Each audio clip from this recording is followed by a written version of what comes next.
Hola y bienvenidos. Hay textos que se leen y hay otros textos que parece que te leen a ti.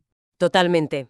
Hoy tenemos sobre la mesa un análisis fascinante sobre una novela que por lo visto pertenece a esta segunda categoría. Se llama Rituales de pertenencia. Un título ya potente, ¿eh? Mucho.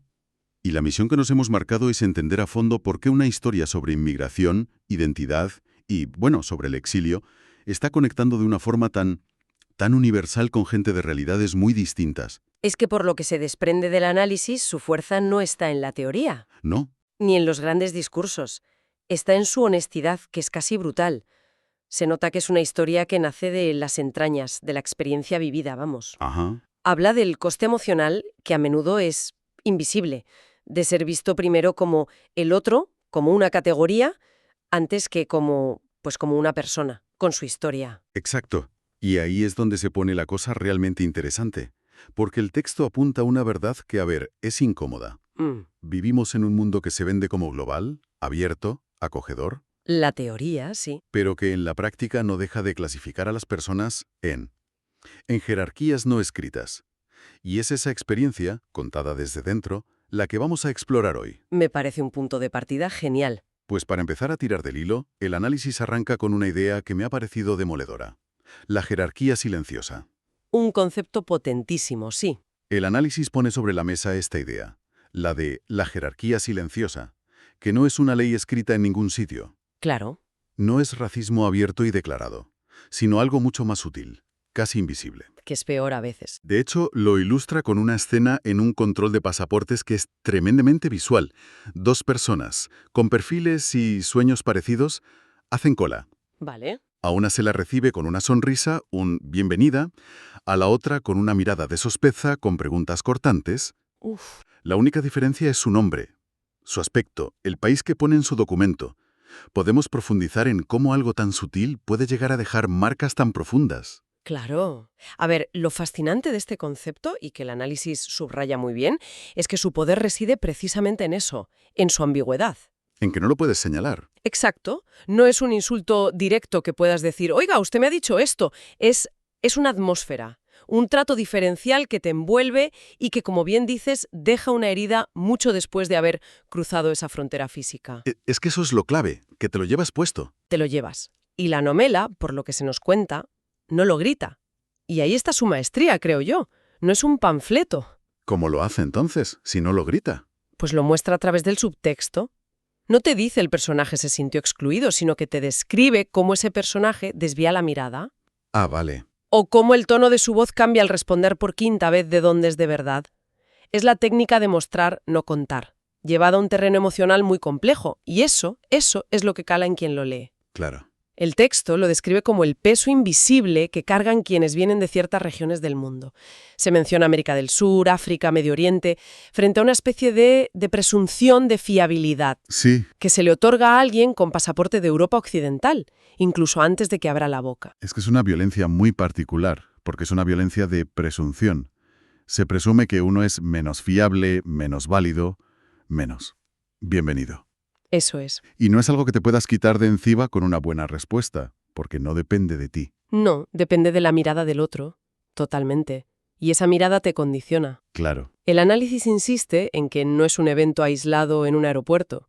Es algo que se repite, la búsqueda de piso, en una entrevista de trabajo, En el día a día. en una conversación casual en un bar, sí. Es una corriente de fondo que te obliga a estar siempre un poco a la defensiva, a demostrar constantemente que eres de los buenos. Qué agotador. Y ese esfuerzo continuo, esa vigilancia, es agotador. Claro, y es que vivir bajo ese escrutinio constante, esa sospecha latente que mencionas, Agota. tiene que pasar factura a nivel personal. Exacto.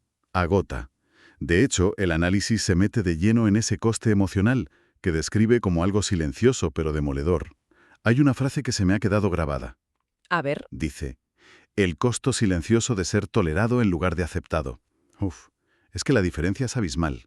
es un abismo, sí. Tolerar es, en el fondo, un acto de condescendencia. Te permito estar aquí a pesar de ser quien eres. El poder lo tiene el que tolera. Justo. La aceptación, en cambio, es un acto de igualdad. Es un formas parte, eres uno de los nuestros. Y para explicar el desgaste que provoca vivir en ese limbo, en la tolerancia, El texto utiliza el concepto de las microagresiones. Que no son grandes ataques, ¿verdad? Es algo más pequeño. Para nada. Y ahí está el peligro.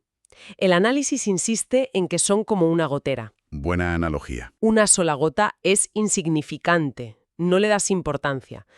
Pero miles y miles de gotas cayendo sin cesar acaban por inundarlo todo, por erosionar la piedra más dura. Hablamos de la ceja que se levanta al oír un apellido que suena raro. Ujú. La pregunta insistente de ¿pero de dónde eres de verdad? Como si tu respuesta anterior no fuera suficiente. Perdona que te corte, pero es que has dado en el clavo. No es el gran drama. No. Es la suma de pequeñeces.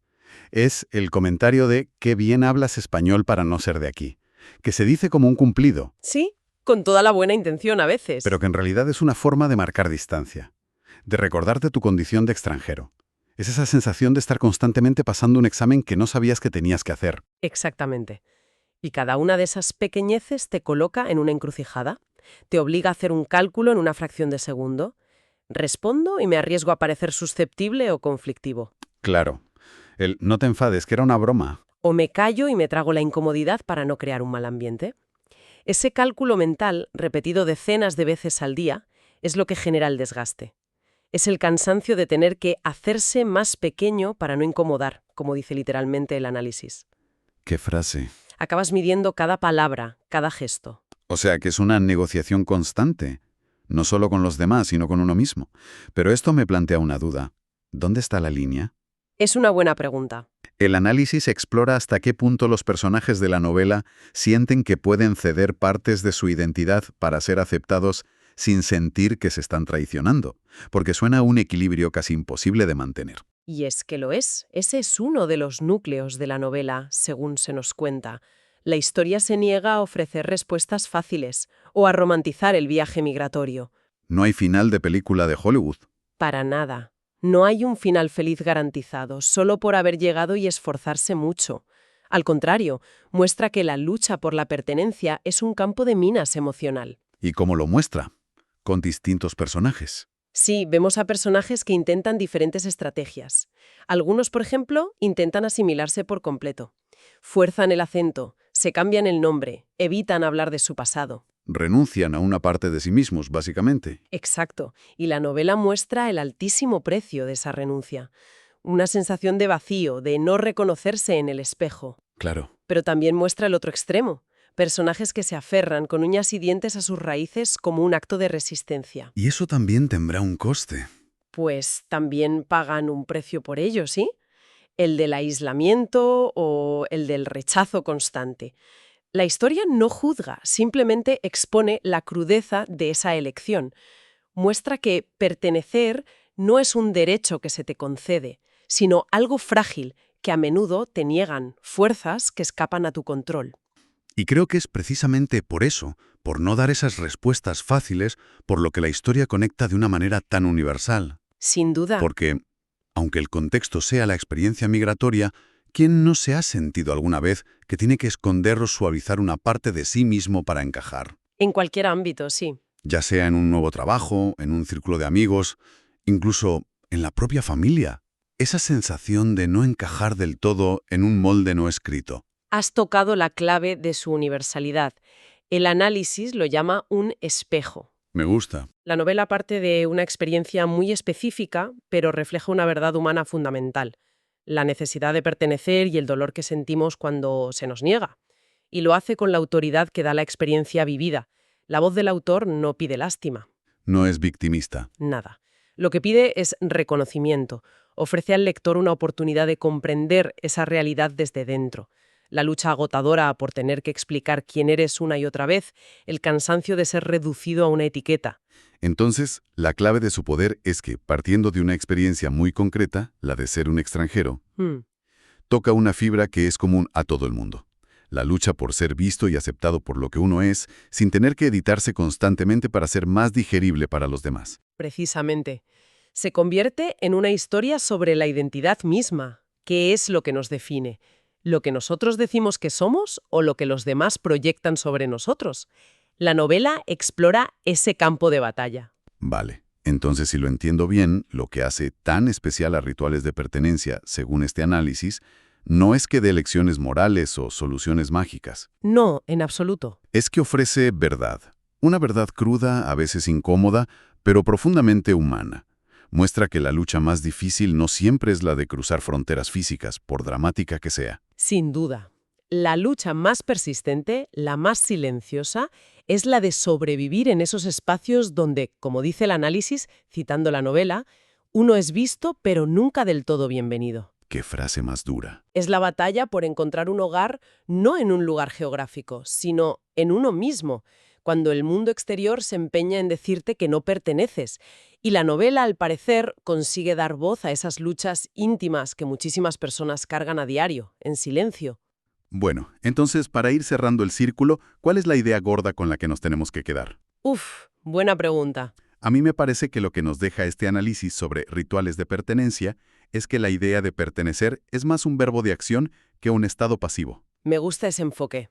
No es algo que se te otorga o que encuentras, sino algo que se construye, se negocia, se pelea y a menudo deja cicatrices en el proceso. Un proceso que implica un coste personal altísimo. Totalmente de acuerdo.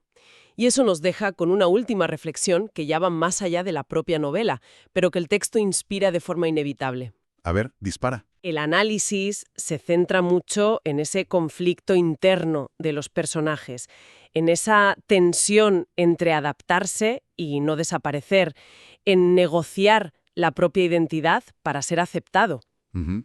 Si damos por hecho que la pertenencia en cualquier grupo humano siempre exige algún tipo de negociación. ¿Qué lo exige? La pregunta que queda flotando en el aire es ¿qué partes de nuestra identidad, de lo que somos en esencia, consideramos que nunca, bajo ninguna circunstancia, deberían ser negociables?